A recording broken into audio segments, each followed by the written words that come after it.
Hey, greetings friends. Welcome again to my game room. Hey, today I'm going to bring you something a little bit different. I'll introduce it this way. I've begun to work on a probably what's going to be a two-parter on games of transference. That is to say, it's games that you start on one side of the board and the objective is to get to the other side. This includes a lot of things like Halma and Chinese checkers and five-field Kono.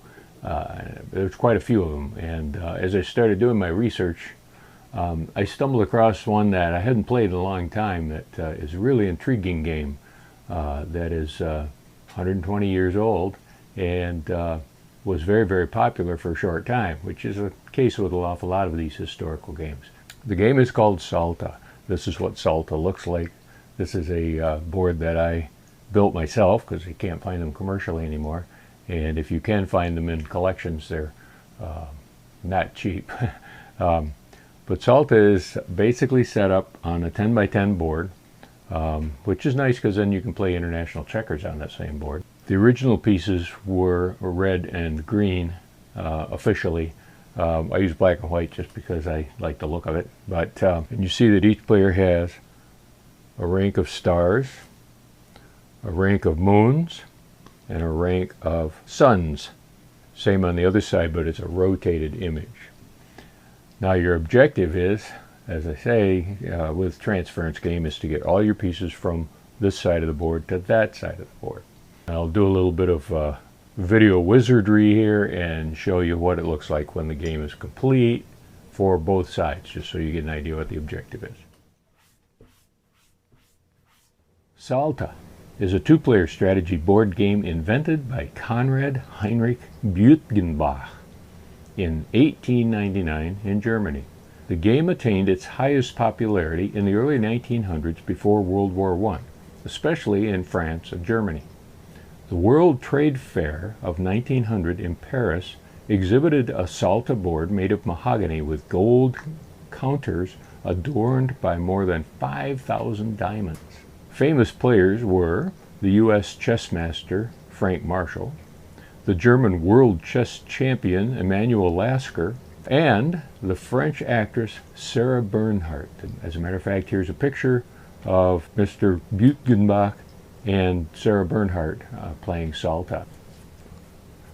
So let me just show you a few moves here on the board and you can get an idea of how the game progresses. Traditionally, green goes first. In this case, it's black. And unsurprisingly, these pieces move like checkers. So, for example, I move there. So, eventually, we start to set up some moves across the board.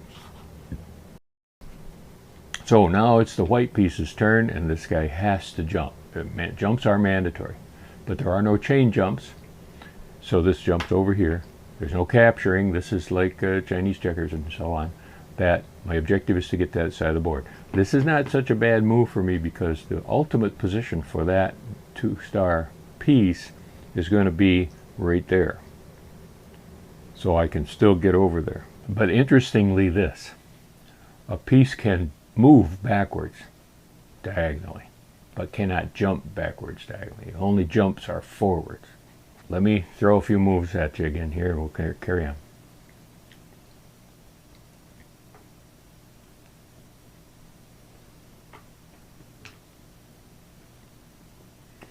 Okay, I have one piece in position over here now.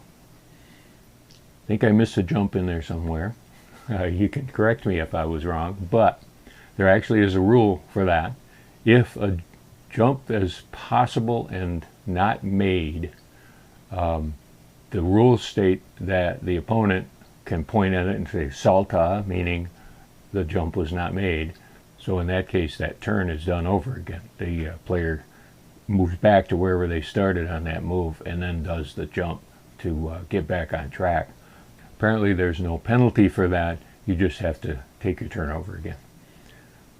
So you can see that there's a lot of setup work to see where these jumps are going to lead and so on, and the more you play, the more you get used to how those things work. There's also a tournament version of this which has a limited number of moves. You'd actually keep track of moves, and I think it's 100 or 120 moves, is considered game. Then you take score of how many pieces are in the position that they need to be for the finish, for the completed game, and just keep score.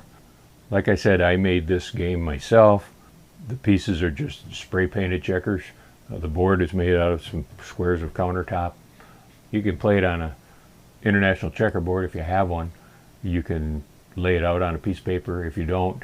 I would like to be able to produce this game someday myself if I get the means, because I think it deserves to be available for people to play, people who are fans of abstract games.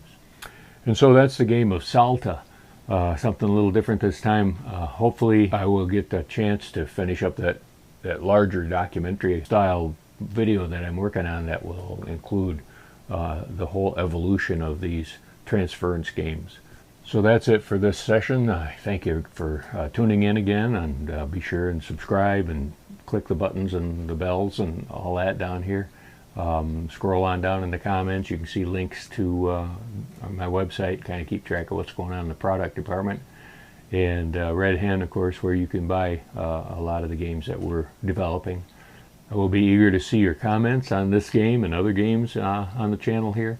And by all means, if you have any suggestions and questions, just send them along, and we'll do our best to address those in the future. And so, like I always say sometimes, be sure to play every day.